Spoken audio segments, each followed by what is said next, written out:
What's up? I'm Ayla. Hi, I'm Beth Ann. And this is Let's Talk BL, a Boys Love podcast. Welcome back to the podcast. It is Sunday, Series Sunday. The last Series Sunday of the season. Season 2. Season 2, y'all. The last Series Sunday of Season 2. This has been a ride. season. Oh my God. I feel like we just started yesterday. I know. And I yet it feels like it's vividly been 10 remember. years. I vividly remember before Season 2 started, planning out, because we had confirmed Omen and Nun before Season 2 started. Makes no sense. And, like, planning out, like, okay, this is how Season 2 is going to start. And we were talking, we were like, how do we even do the rest of the season after we have Omen and Nun? Like, how is there more to do? But just like in BL World, it keeps getting better. There was more to do.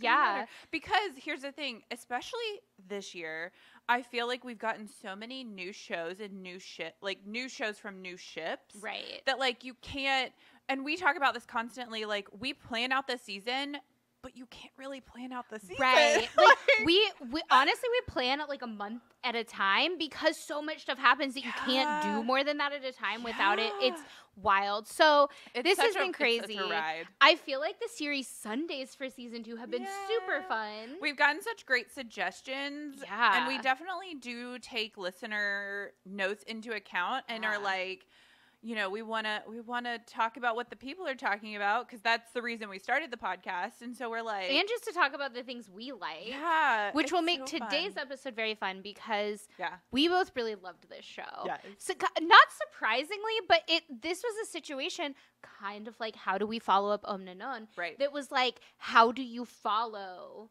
Star in My Mind? And then you just do is the answer. And I think one of those things, because going into this, I had a little familiarity with Mech, but Mark is a brand new actor. Mark's new. And when you go into these shows not knowing anything about the boys, it's a very different experience because you hope that the show has substance to carry the new coupling that you really have to like learn from scratch. Like sometimes it's nice to go into a show really liking the actors.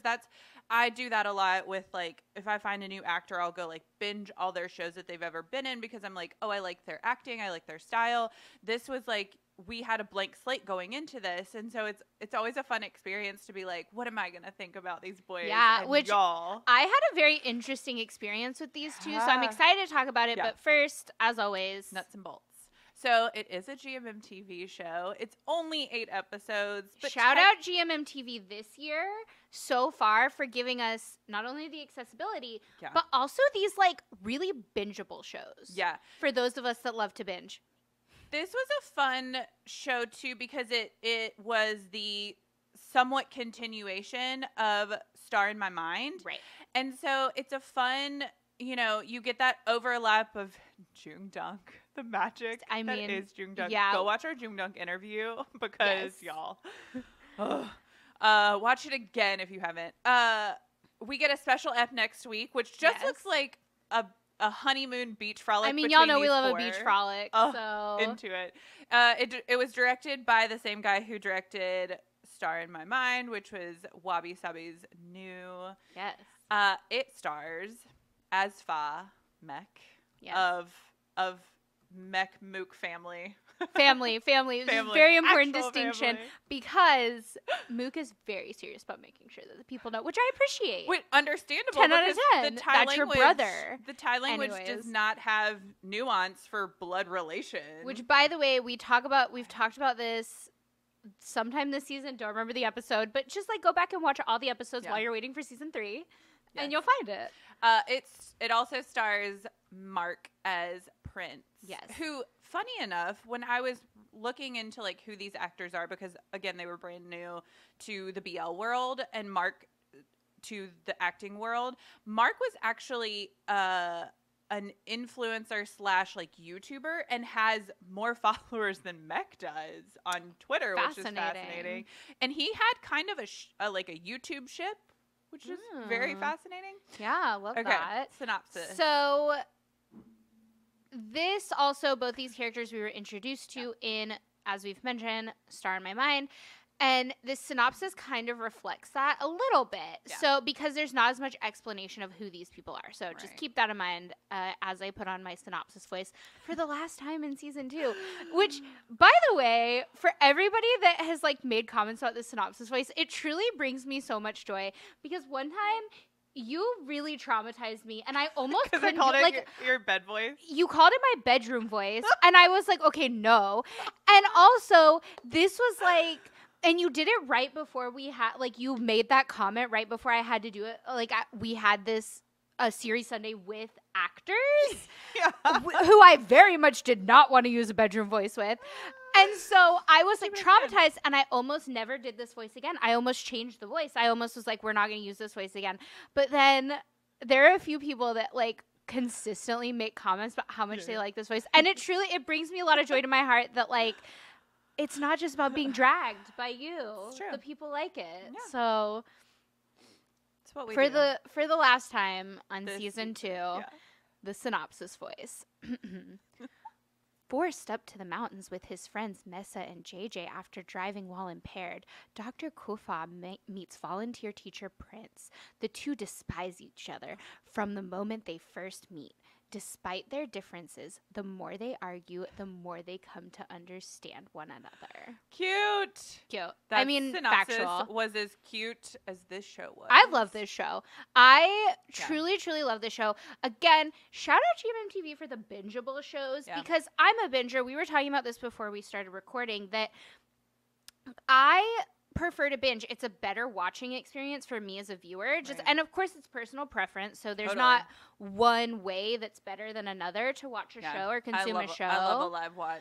But for me personally, binging a show, I just have a richer experience. I have a better experience with the show. And so right now, and at least lately, there have been so many shows that I haven't been able to binge for one reason or another that I've had to watch live.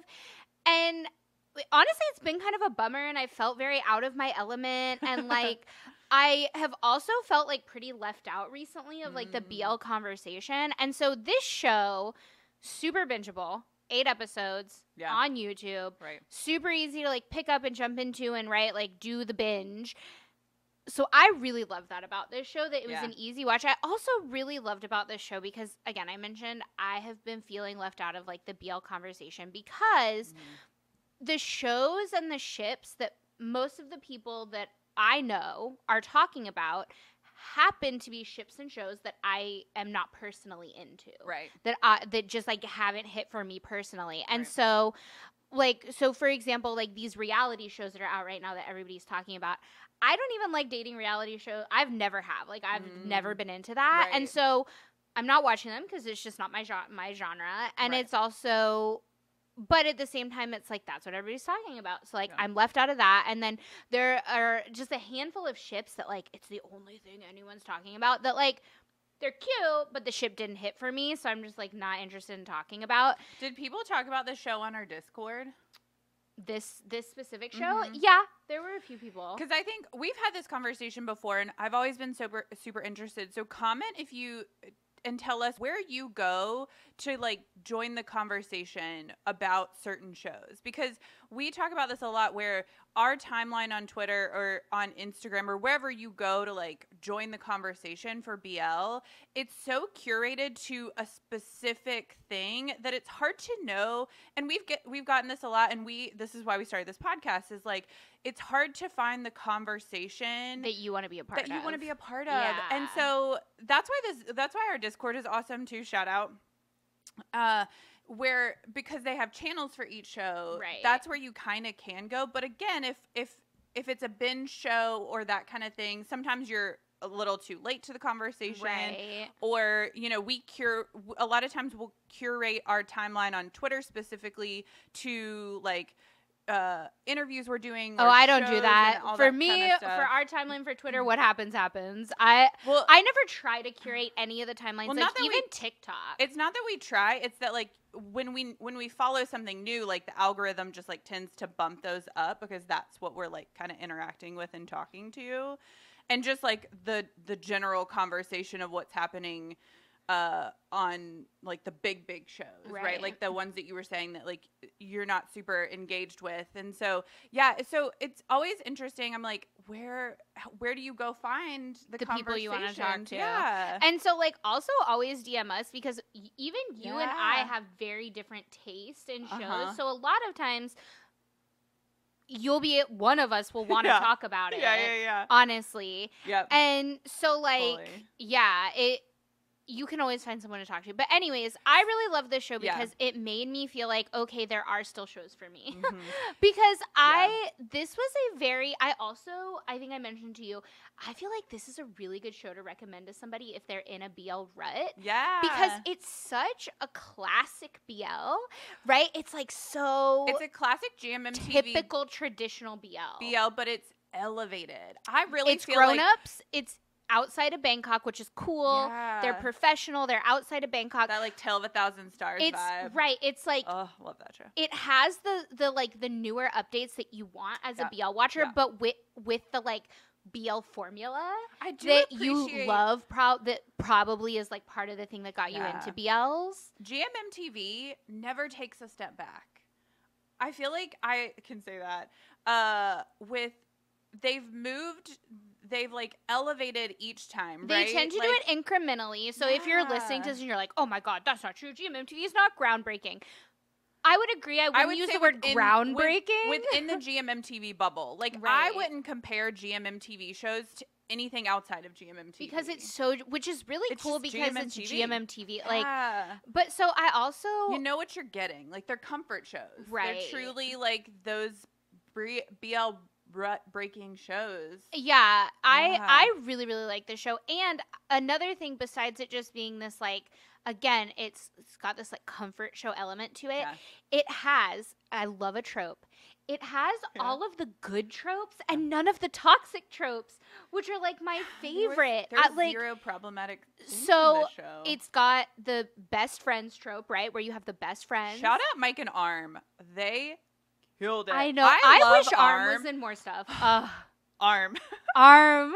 Truly doing the most at GMMTV. Truly. And not getting enough appreciation. No. Shout out. This is like an Arm appreciation segment because that boy like carries He brings us all the things. The like content online with Armshare. And then he pops into shows and you're like, why isn't he acting more? And he wrote and produced Save All Memories in This House, which is like a banger. Killed it. So, shout out Arm. Love him. So we've got the best friends trope. Killed it. We have the like longing looks trope, which is one of my favorite tropes where like, and the close talking, which the close talking actually annoys me, but like they played it so cute where it's like, this longing look scene where it's like you watch it and you're like, you guys are clearly into each other.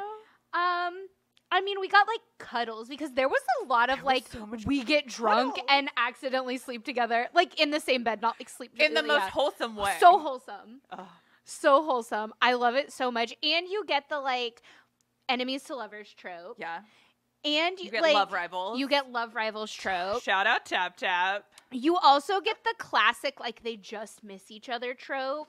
And you get the, like, poor communication trope. You also get the 0 to 100 trope. The 0 to 100 trope. It's all of the tropes that, like, I love. Mm-hmm. And none of the, like, toxic tropes. I dig this show so much. I really do. We got that quote unquote Ep11 curse, but it was like in the fluffiest, most insane, literally. Okay, I just finished because I binged, so I just finished the show, and now we're recording, so it's very fresh for me. Yeah. Literally, as soon as there's that moment when he goes, he has a mosquito-borne illness. I literally screamed in the house. I went, does he have malaria? I went, like, what in the dramatic? Like, he literally gets malaria. Like, oh my God. It is the best. It's my favorite thing. I mean, it's amazing. It's the dramatics. Oh God, it's so good. And you get the umbrella with the rain trope. The world's tiniest umbrella, by the way, right? When he's like, I bought this umbrella in Chiang Mai. I knew I would need it. I was like, oh my God. I love this new trope of he's somebody famous or rich or but like on the DL. Yeah. Or Thai royalty.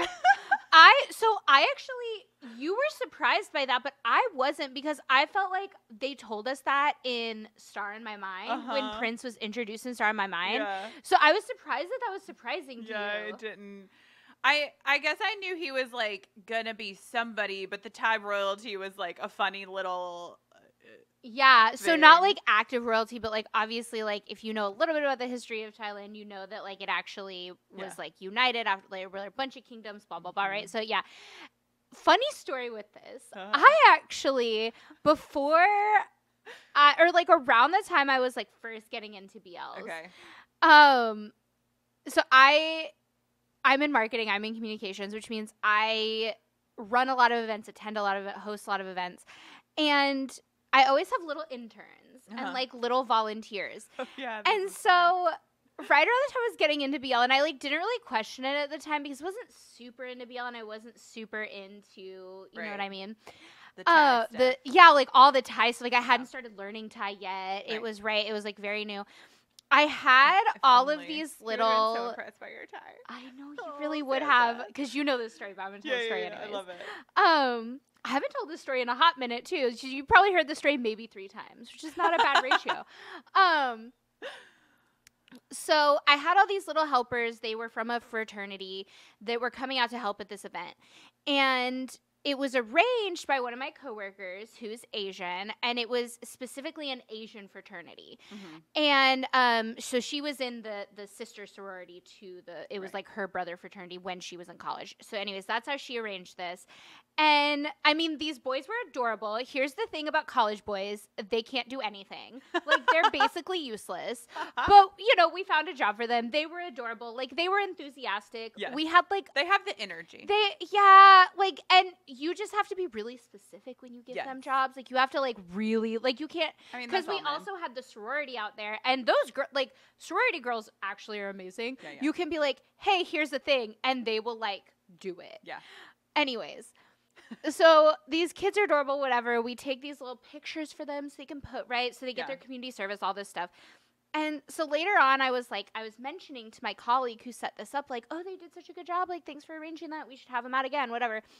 And she was like, yeah, they were fun. She was like, oh, fun story about this one, because we obviously take pictures at the events. She was like, he's a Thai prince. And I was like, what? And she was like, yeah, he's a Thai prince. Like, he's actually here. Like, he... like born, raised in Thailand, whatever, went to international school, and he like came to the University of Houston classic for college, and he's a Thai prince. Like, isn't that cool? And I was like, is Thailand a monarchy? At this point I was like, hold on, I didn't even know Thailand was a monarchy. And she was like, she explained to me like, yeah, but he's not in the like active ruling family. He's like a He is Prince in just of royal blood. Right. He is. Anyways, so I was like, oh my God, I know this scenario. You've met a real Thai royalty. He was adorable. He had this like little curly hair. The thing I remember about him is we had these like balloon artists out there, you know, the people that make balloon animals. Yeah. And he was psyched when I told them that they could all. I was like, oh, if you guys want balloon animals, like go get them, like whatever. He was psyched. Do they not have balloon animals in Thailand? I think he was.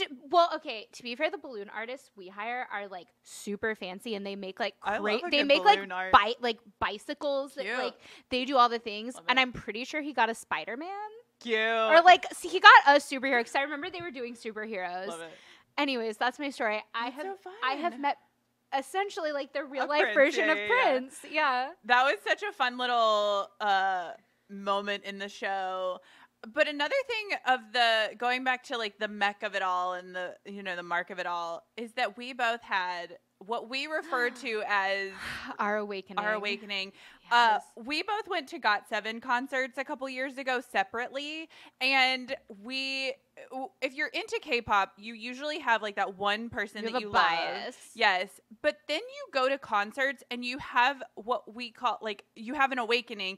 But at the GOT7 concert, we both got Young Jade, is what we call it. Yeah, that boy came onto stage and we were like, oh my God. Because in Got 7, for us at least, we both had biases within Got 7, and then we both had biased wreckers within Got 7. Yes. But all the rest of the members, Young Jay just seemed quiet. There wasn't much to it, and then he came out on stage, and it was immediate. And Mech, Young Jada so hard. I would actually liken this Mech experience to our experience with Changu, because that was a little more intense. That was a little more jarring. So same thing happened with us with Pentagon, and in Pentagon, of course, there are way more members than Got 7. And same thing happened. We went to this concert, and literally the first night, and we had seen people on Twitter talking about getting Changu'd, and we were like, no way, that's not gonna happen to us, right? I was like, I'm about to see Yuto in real life. There's no way, right? And no, from the moment Changu so walked out on stage. But that's how I feel about Mech. And I had watched a little bit of a straight drama that Mech had a BL storyline in, and I was like, they're gonna give that boy a BL, and he's gonna do it with his whole chest, and it's gonna be awesome. And sure enough, he had this show, and I was watching it, and I was like, it's like a Jung situation, which we can go into the whole Jung dunk of it all in this show, but Mech is one of those boys that he would have chemistry with a wall. He looks at you Truly. you know, conquered the world. Yeah. And Mech was especially surprising for me because I actually didn't like Fa in Star in My Mind. Right. Fa annoyed me in Star in My Mind. But literally episode 1 of Mech, I think I told you when it happened, I was like, do I have feelings for Mech? I was so confused. I was like, whoa. Right, because in Star in My Mind, homeboy's going through it. Poppy, shout out Poppy, has just stolen another girlfriend. Poppy's stealing all the girls. 10 out of 10. I am obsessed with Poppy. Have been since Lovely Writer. And so this boy is going through it, which again, it's just get yourself together. Is and Poppy typecast as the lady stealer? Is this his thing? Is Poppy the homewrecker? They say that the best boys play the best villains, and so that's what I fully believe with Poppy. But what's interesting, man, in Love Mechanics, Poppy takes a turn. Yeah, I feel like what's interesting about anyways, 10 out of 10 for Poppy showing up. Yes. I remember I saw Poppy and I was like, because he wasn't billed, so you didn't know he was gonna be in it, and I was like, is that Poppy? Screamed, Poppy. Anyways, yeah, he's super annoying. Plus, I think you didn't like him because Fa has this chip on his shoulder against Clune, and I loved Clune. But then the more that you watch the show, the more you realize they're the same person. Yes, so that's my other comment is when 100%. Fa finally starts dating Prince, right? Where the 0 to 100, he becomes Clune. Fa is Clune. Yeah. And so that's why it's so funny to me that he despises Clune so much. Right. Even we've seen it in the teaser for the special ep. I'm like, bro, he is you. You know. My absolute favorite trope of all time, and we're getting it a lot these days, is on perfect display in both parts of this show. Right. Is that boy, that super straight, super man boy, finds that boy, super man boy, finds that person, regardless of gender, who just changes their world and goes so soft. And both of these boys, Fa and Clune, have their awakening with these boys. What's interesting is go so soft. They're like, I'm gonna get this boy. I'm gonna make him mine forever. Yeah, what's interesting, because you said that a few times to me about Fa, and I actually disagree. I don't think he went soft. I think he was always soft. Oh, if you look at his character, he always was a romantic, and he loves his little brother so much, and he was always, and he didn't shy away from being affectionate with his brother and being affectionate with his friends, and their brotherhood is. Luckily, we got some very, very clear clarity on the brothers. I think he was always soft. So I disagree that he went soft. I think he was always soft. Even in the beginning, so that very first episode when I was like, do I have feelings for Mech? And it was a very confusing time for me. Yeah. Prince and Prince are like kind of like at odds, right? Like Prince kind of immediately doesn't like him. Yeah. And then there's like the spider in his hair and he like gently brushes it away. Like my dude was always soft. Like, I think I see him as very much a type A person because that was the whole reason that the girl left him was that he was too into his work and like he didn't give her enough time. And then suddenly, you know, he's found this boy on the mountain. But type A people can be romantic and soft too. Everybody's always talking mad shit about type A people. It's not mad shit. It's just like it's truth. It's fact. It's like you're hyper focused on, usually it's work. Usually it's like that one goal that you have. And so a lot of those things get pushed to the side, which they explain multiple times in this show that like he had that one track mind. But yeah, I think he was always soft because like he takes care of his brother and when he like gently brushes the spider away even before he likes him. The brother relationship was probably my most favorite part of this show. I said earlier today, I think they're my favorite siblings in BL. Of all time. Yeah. Ooh, what about Lovely Writer, though? Jean and Poppy. Shout out Poppy. Shout out Poppy. Poppy is my favorite brother, but I think these are my favorite siblings, like sibling relationship. I think they have the best sibling relationship in all of BL. They are solid, especially for Sky in Your Heart. Sky in Your Mind. Oh, my God.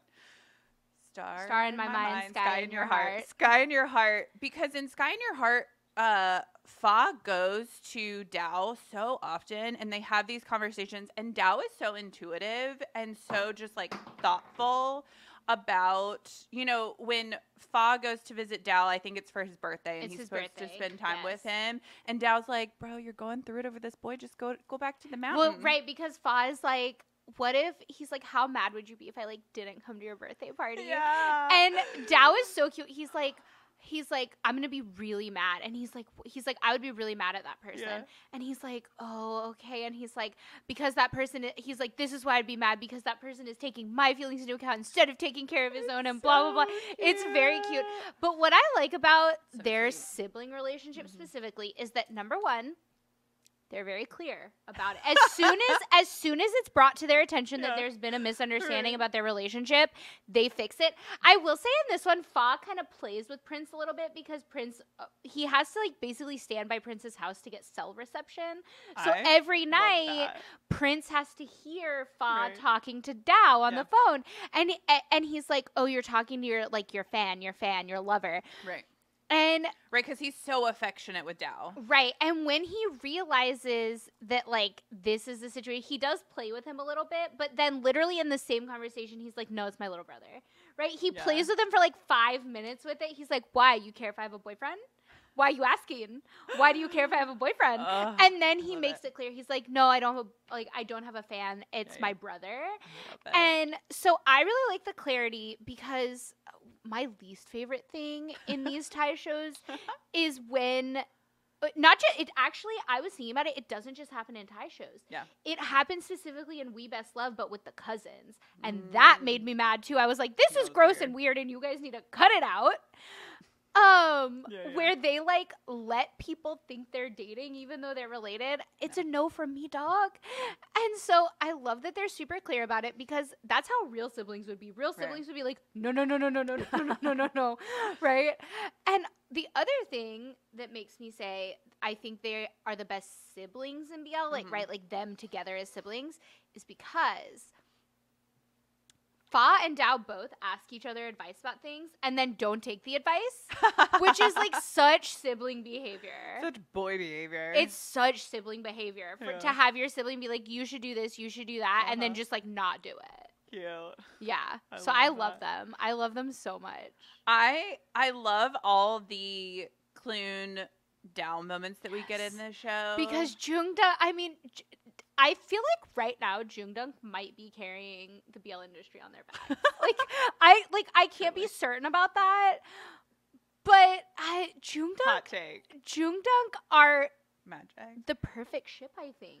I think Jungdunk are the perfect ship because they're such fun friends. Yeah.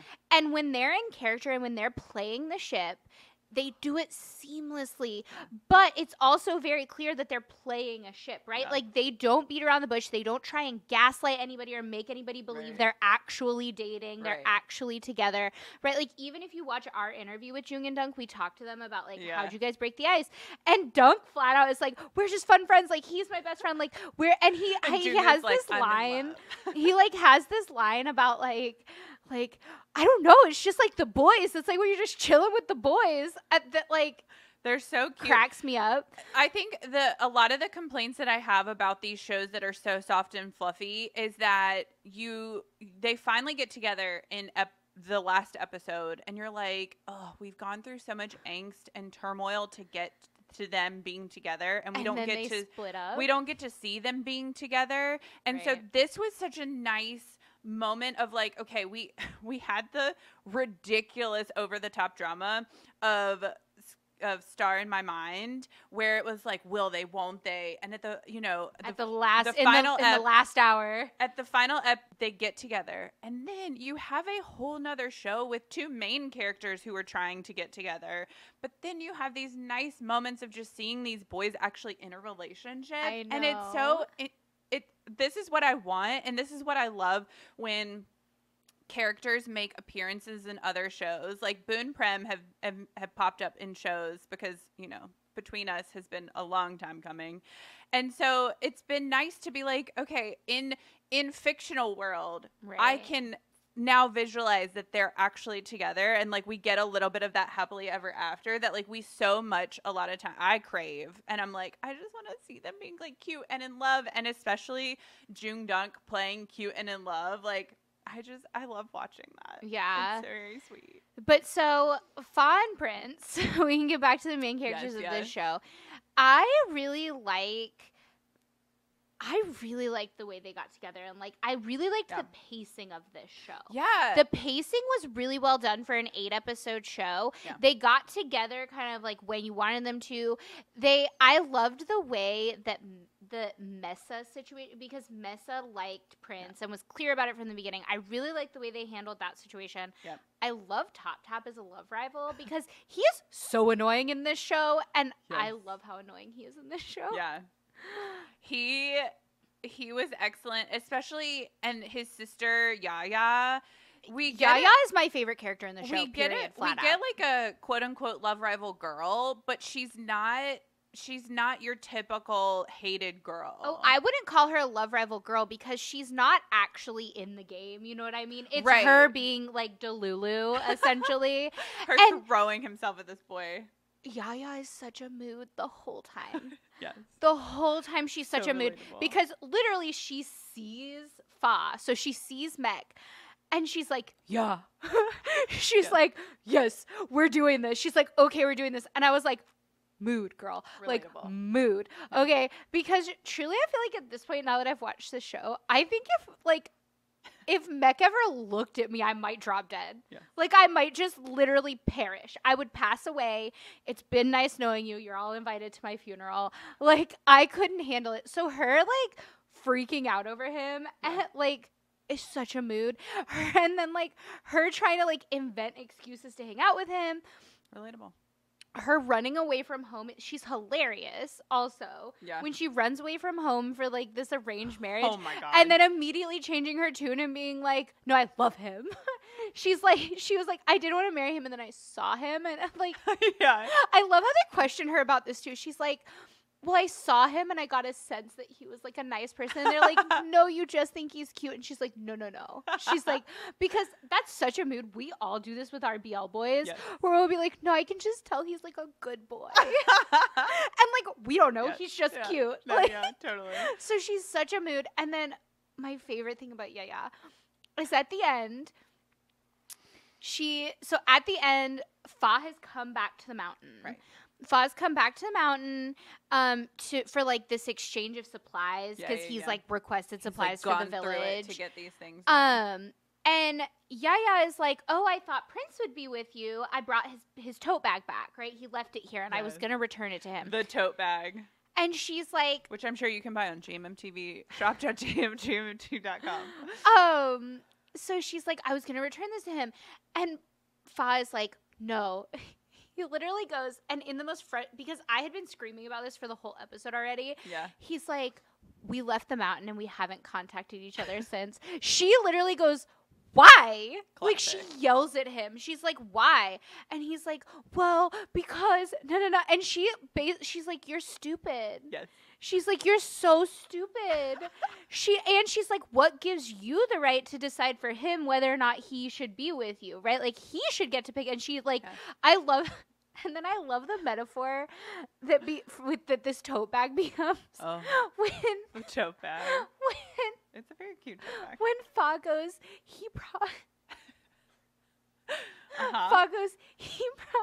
it's so stupid. It's the dumbest line. He goes, he probably already has a new tote bag.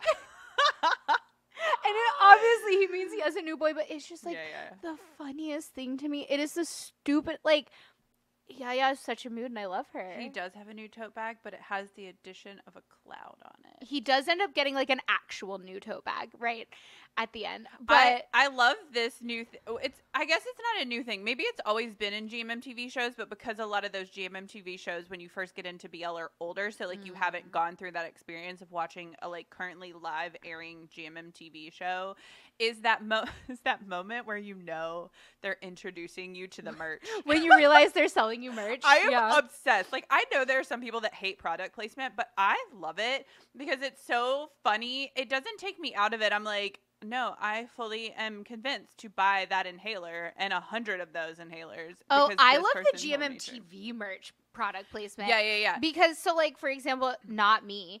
As soon as those stupid button bracelets made an appearance, I was like, I'm buying that. I loved in Tale of a Thousand Stars because they're on the mountain, but they're using this, like, soap? like, girly, fragrant soap. Isn't it watermelon face soap? I have such a vivid recollection of this soap. I love that scene. I can like fully envision the scene. I'm like, I want one day when I go to Thailand, I will have a list of all the like merch that I'm gonna buy. And so I love that introduction. So these necklaces, I'm assuming, I haven't actually looked at this show's merch line, but I'm assuming those necklaces are the crystal necklaces. Yeah. I actually because they carried them throughout the entire show. Even Jungdunk give each other those crystal necklaces. So I loved the crystal necklace thing because, like, as somebody that owns a lot of crystals, does all the crystal stuff, when they start talking about moon bathing the crystals, I was like, oh my God. I was like, they're going to cleanse the crystals. They're going to charge it. Like, I was like into it. I was like, this is so accurate. I was like, I love this. But then I was annoyed when he was like, all sad because he was like, we can't moonbathe the crystals now because it's raining. And I was like, there's so many ways to like cleanse and charge a crystal, and you're on a mountain, and like a lot of the ways that you do this are like readily available on a mountain. So running water is one. Streams everywhere on a mountain. You can also you can bury them in like the earth, because it all has to do with the earth. Whatever. I'm not gonna get into this because people like to make fun of me, but like I will just say I believe everybody has their thing. Anyways, I was like so enthralled with these necklaces. I do have a crystal necklace that looks very similar, and I almost wore it, but then I also have the pom-poms and I have the crystal hair. So like I love it. Yeah, we're looking up to see if they have the necklaces. I'm highly curious. I feel like accessories maybe. I need to know. I need to know immediately. Because in this last episode, aren't Dal and Clune wearing their shirts? Yes, in the special episode, they're wearing their shirts. Yes. Yes, you can in fact purchase the pink quartz necklace. 490 baht, which is I still haven't learned the conversion. $12. I am 12, I think. I'm readily relying on Google. 13. I was so close. Nice. So 1,000 baht is around $31. Okay. So that's how I do the math. Nice. In case anyone's wondering. Good to know. So yeah, as soon as they carry these necklaces around, and I'm like, y'all, yes, here's the thing. I want to buy all the GMMTV merch. I do not want to pay the $75 to get it to the States. I know. One day when I go to Thailand, I'm bringing an empty suitcase, and y'all send me your request. We'll like announce when we're in Thailand, and we'll be like group order, but like there's no EMS. Like it'll just come back in my suitcase. I'll be across the street at Texas Chicken, and I'll be upstairs at the GMMTV shop, and they'll be like, because okay, y'all know how. Do people know how this works? I don't know. I know how this works. We've talked about this a lot because there's not a ton of GMMTV building English content. There's a ton of Filipino content and just Thai content, but like not a ton of just English. In Thailand, you can go to the GMMTV building. You can like hang out there. You can, in fact, ride those elevators. The elevators in the front, right? That you always see with like the ads that the boys and the girls are at, right? Like. You can get a pass. You see tons of footage of them just getting on an elevator. You can ride that elevator. So you get a pass, and the pass gets you on the elevator. You go up to the GMMTV floor, which I think is 21, 22. I can't remember. It's been a while since I've watched because one it's of just these an videos. office building that GMMTV owns that like rents out to other things. And you walk up to the front doors of GMMTV, and there's like a merch setup right outside the front. There's like a storage room. There's not a store. Right. And you tell the little security guard man what you want from this merch setup. Is there like an order card? And he like, not that I've seen. From what I've seen, write it you down just like tell him. You're just like, I want this, this, and this.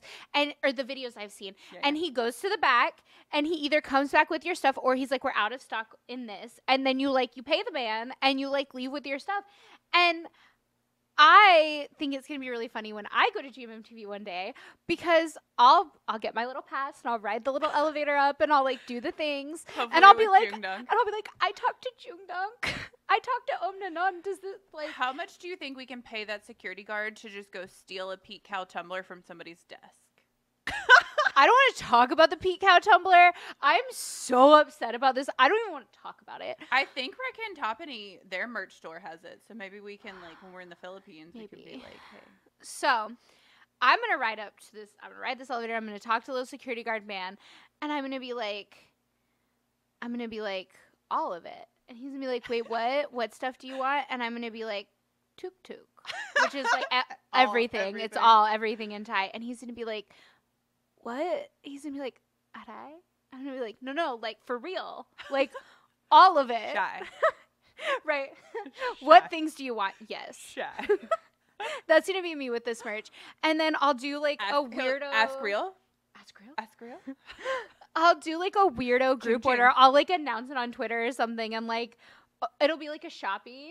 I'll go live on Instagram with all of Instagram as soon as at the GMMTV building, and I'll be like, you guys, it'll be like a Shopee live.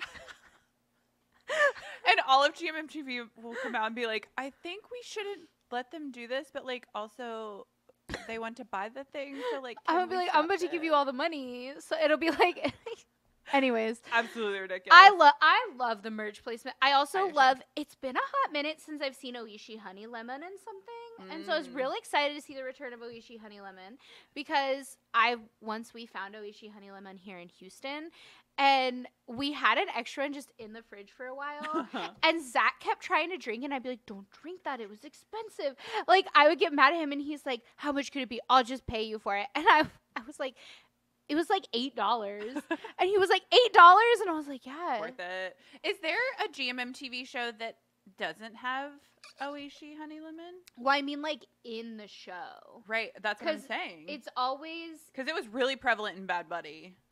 Right. But no, I don't remember seeing it in Star in My Mind. In Star in My Mind, there's that whole scene where they're at the mall, right? Where he's like, you're cute. And he hands him the because he's going to buy the gift for his mom, right? I guess I don't remember them, like, drinking it. Because there were, like, two separate Oishi Honey Lemon scenes in this one. Yeah. It's at the very beginning of Star in My Mind. There's no Tao Kanoi in this one. No. Tao Kanoi has jumped ship and gone to, I think, another show. I'll be so curious. So we went to Texas. We went from the pizza company to Texas Chicken. Yes. I'll be super curious because Taco Bell is everywhere now. Yes. I'll be really curious to see if Taco Bell ever makes the move over to GMMTV. I don't know.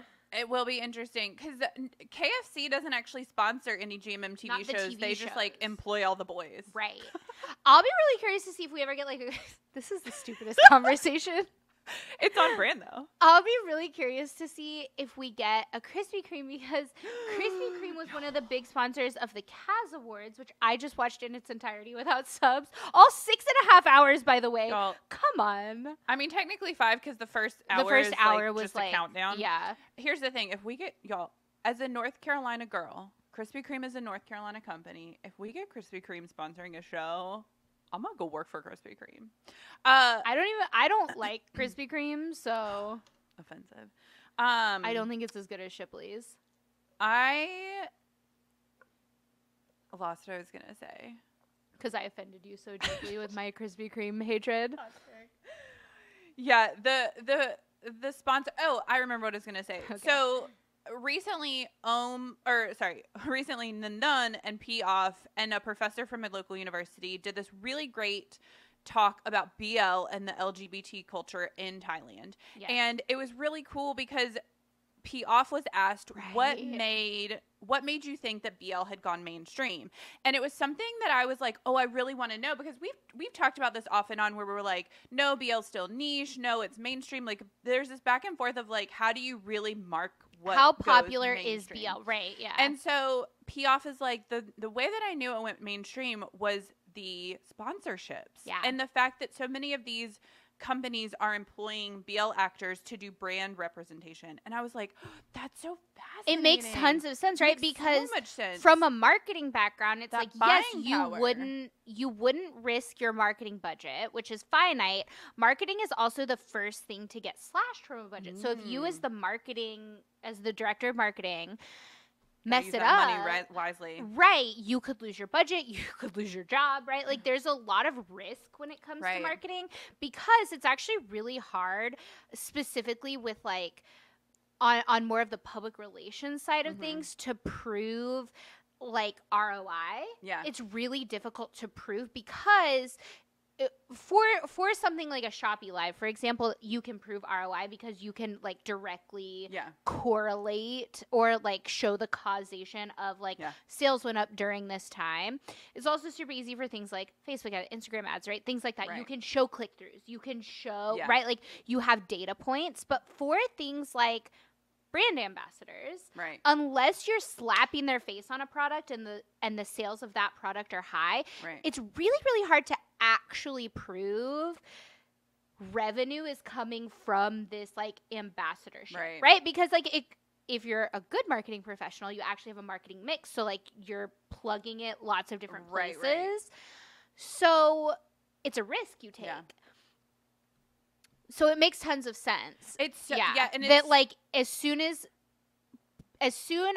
for-profit businesses start investing money in this kind of thing. Yeah. Listen, shout out to Taukanoi. I from the early days have bought so much. Taukanoi is also delicious. And it's easily accessible for us here in the States because it's at your local H Mart. And so okay, my only feedback for Taukanoi, if you're listening. My only feedback for Taukanoi is resealable bags because the bags of Taukanoi are actually really big. Like I buy the smaller packets of seaweed from H Mart. You brought home some like packets of seaweed from Costco that are like gigantic, and I'm like, I could not eat all of that. They're as, like a 5 snack, servings, as a gnome in one. Nice. But like, especially the bags of Taukanoi. Yeah. Resealable bags, Taukanoi. Come on. That's how they get you. Because otherwise, I have to like go get a Ziploc, and then it's like, anyways. Yeah. So I just found that note so interesting, and y'all, it works because you hear these actors when they start to really take off that they're like, yes, if you keep buying the things and you keep recommending us, we get the jobs, and like it just kind of goes from there. They also said one of the markers of BL becoming mainstream was they were talking about Western attention and that it's making Westerners want to learn Thai, and I was like, are they talking about me? That's us. So you think it's me? I know, it's fun, and I think because obviously for valid reasons, Westerners get this stereotype that we travel internationally and we bring the Western to wherever Which we're is going. actually very, like, the ugly American trope is a stereotype for a reason. Most Americans that travel, even if they don't realize it, have that ugly American tendency. And this is so when I explain this to people are like, no, like, I try really hard and I would never do that. And those are just like the worst kind of, we all know those Americans are like the first worst. note is like, how much of the language did you try to learn before you traveled? Right. So, but like, that's hard and it's hard to remember it. Yeah. I like, my rule of thumb, I always try and learn 3 words, which is hello, thank you, and I'm sorry, because you're gonna need I'm sorry. Nice. I don't always know, right, all of the language, but I do always attempt. I do always try. I'll like look up on my phone how to like give my breakfast order or something, right. Things like that, which was really funny in Copenhagen because I would start like speaking, and I remember doing this, and the kid, this like teenager working at the bagel shop, like literally was like, okay, so you want blah blah blah, like in no accent. And I was like, yeah. You're like, listen, I was trying. Anyways, here's the thing about the ugly American stereotype is that it's super true of a lot of people that don't think they're being an ugly American. My example of this is coffee. It always goes back to coffee because I don't drink coffee, so I notice this when people I'm traveling with do this. Americans are the worst about their coffee orders and being specific about their coffee orders. And they get pissed when they can't access that coffee order in a different country. And they're like, I don't understand why they can't just make this coffee here. It's not that hard. No. Interesting. And then I have to explain, like, you're in a different country. Drink Americano, you should you'll not have no problem. expect right. this other country to be able to accommodate your Western coffee order. Why should your Western coffee order be the standard? Why is it their fault that they don't? No. It's your fault for not. Right? I always explain it. And it's always Americans who think and who otherwise are not this ugly American stereotype who get just like, they're such dicks about their coffee. The truly. irony is that coffee comes from so many other places. Rarely is there like American coffee. It always that's why I said coffee order. I feel like maybe you should specify Starbucks coffee. No, not just Starbucks coffee. Interesting. Because it never happens. I travel pretty frequently. It's like one of my only hobbies. Yeah. That's why I said coffee order, not coffee, because it always comes down to milk. In general. It always comes down to milk.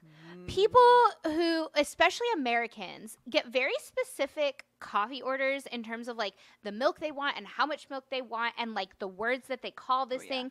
And so like one thing I learned recently is that if I drink coffee, which I'm not a coffee drinker, which is why this is a thing I noticed, that like coffee drinkers are dicks. It's because they haven't had their coffee. They have addiction. I hate that excuse. It's an addiction. It's just like an alcoholic or a drug addict. Like, coffee is a controlled substance, and like, they're the worst people.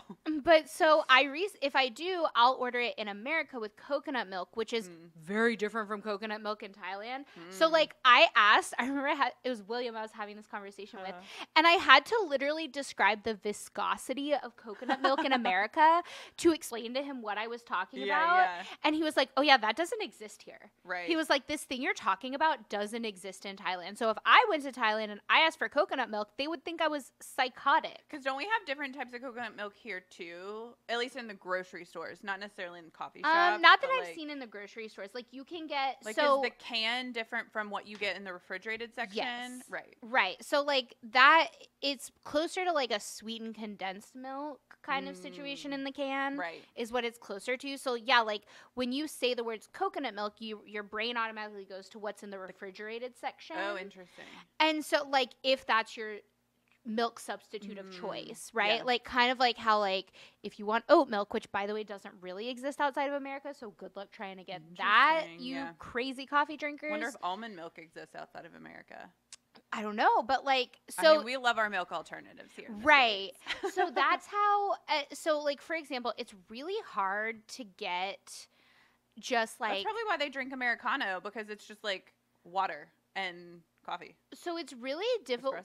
Well, you can get lattes everywhere, right? But typically you're getting it with like this whole idea of the Cow's different milk. like milks, or like even of like cow's milk where we have skim and 2% and whole and Comment, half and half. What milk do you have in your country? Is like a very American thing, actually. Yeah.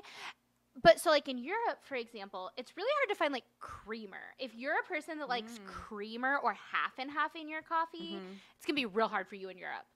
And I was traveling in Europe with a family member who is otherwise reasonable, who is otherwise not an ugly American stereotype. And she was pissed about this coffee situation. And she was like heated about it. And she was like, it's so backwards here, and no, and just like going off about not being able to get coffee with creamer or half and half. And I was like, you're in a different country. Do they refrigerate milk in Europe? I don't really drink a lot of milk, so I don't know. Like, because that's, as someone who's never traveled internationally, that's the thing that I have heard about Europe is like they don't do ice. And they don't do cold drinks. You don't do, ice and cold drinks are harder to come across. And so I wonder if, like, because half and half is something you obviously have to refrigerate, whereas, like, you know, like raw milk, I think you don't have to. And so I wonder if that's, like, we love refrigeration here in the States. Right. And so internationally, I'm very curious. I know the pasteurization issue is a lot different in Asia because when I lived in Asia as a kid, I was lactose intolerant. And then I went and lived in Asia, and it's a different kind of milk that you just get from the, like, Korean grocery store, at least back in the day. Like, back in the day when I was a child, right? Things may probably have changed. Yeah. It was a different pasteurization process, and I came home no longer lactose intolerant after drinking Korean milk for a few years. Yeah, I'll be curious to see internationally, like when we go to the Philippines, what a Starbucks looks like. Because again, with I think Starbucks is pretty standard. Right. That was my experience in Korea. I went to one Starbucks in Korea. I don't drink coffee, so I didn't get anything. Right. I went like with the person I was traveling with, and I'm pretty sure she specifically wanted to go to Starbucks because it's the one. She also travels, you know, Europe, Asia really frequently. She was like, Starbucks is the one place where I can get, because she is vegetarian, so she doesn't drink cow's milk. Right. Also is lactose intolerant, and she was like, that's the one place that I know for sure I can get a milk alternative in my coffee. Interesting. So I think Starbucks is pretty corporate, like you can get but honestly, they probably don't have like the coconut milk, the oat milk, right, like all of the super extra alternatives we have in America. So tell us, I don't know though. Whatever country you're in, what's your coffee order? Yeah. And what milk can you get? Anyways, you know, that's my rant about how everyone can be an ugly American, and you do have to. I'm sure I do it too when I travel, and I don't realize it. So Everybody you do have to really check yourself as a Westerner traveling to make sure you're not being that ugly American stereotype. How did we even get on that subject? I don't remember. So go watch the show because it truly is. Yeah, this show is awesome. 10 out of 10, no notes. Truly, no notes. I have nothing that I can think of. It was an enjoyable watch. Yeah. I cannot wait for this special episode. Yeah. It's going to be a beach frolic. Pure fluff. I love a beach frolic. Go get your GMMTV merch. And go get our merch because, y'all, the countdown is on. Merch store is going down soon. Yes. You will not be able to order any merch. In August? Yeah, starting August 1st. So, go get your merch. Go get your merch before the new merch line comes out. Stay tuned to the Jimmy C interview in a few days as we wrap up season 2. Again, thank you guys for listening. It's so fun to interact with people, and we read all the comments, we read all the emails that we get, we read everything that you guys send us, and we really appreciate it. We take it to heart. It's wild that people are listening to us and sometimes liking what we're saying. Tell us what you want in season 3. We have plans, obviously, but so many plans. Listen, here's the thing. As we said at the beginning of this episode, we have so many plans, and yet things like change. None happen to us, and we just like can't plan for that. Yeah, we would never plan for that because like. But obviously. If you have thoughts, hopes, dreams, send them our way. Also, don't forget to enter our giveaway for the live stream passes for RICAM FanCon. Hop back to the live streams episode to find details there, but it's open until July 31st. Less than a month, we'll be in the Philippines for the RICAM FanCon. Can't wait to see everybody there. If you are on the fence about traveling internationally to go to this thing, you should do it because, first of all, we'll be there. And we love to also make friends. Yinwar will be there. Also, like Jeff will be there. 54 Also, Kings. I could name down 54 names if I wanted to right now. Yeah. Sia will be there, you guys. Sia. And Boom Jump. Sia will be there. And Max Tool. We'll get the reunion. Yeah. Will that be the first time Max Tool will be reunited since Ooh, Tool came probably to the because States? Max has completed his monkhood and Tool is in the States right now, so probably Tyler. This is now. speaking of coffee drinkers. Go watch our Tool interview because he will tell you his whole name journey. This man truly has a journey with his name. We saw a funny little conversation on Twitter recently about him changing his name. People are heated about this Tyler thing. Y'all, he picked it. As someone who is very passionate about my name, she gets very angry. If you want to be called something, then you should be called something. I actually had a friend whose name was Matthew, and he hated when people called him Matt. Like, truly hated it. And I, again, with all the boys who have, like, you know, full, like, Joshua, Matthew, all those. And when you, like, naturally abbreviate it, they're like, how dare you? As someone with a super weird name, I will never be offended if you mess up my name. Which is so funny. It's like Ayla. I have a super weird name, so I have my whole life. This week alone, I've heard people call you like 3 different iterations of that. I have a super weird first name, and my married name is a super weird last name. I will truly never be offended if you mess up my name because I understand that it happens. Beth Ann, however, gets super angry. Don't call me Beth. She gets really mad about it. I'm like, they're trying, but they're trying. No, they're not. They don't mean it maliciously. It's only 2 syllables. They don't mean it maliciously. Well, that's why when I correct you, like, remember. I could tell you guys a journey of the names I've been called. Oh yeah, I had a boss who constantly introduced me as Mary Beth, and I was like, no, it's Beth Ann. I have been called so many variations. This will be a fun episode for everybody to comment on. Tell us your journey with all the things that we've talked about. Yeah. And this has been Let's Talk BL. Don't forget to like, subscribe, and follow all things Let's Talk BL at Let's Talk BL. See you in season 3.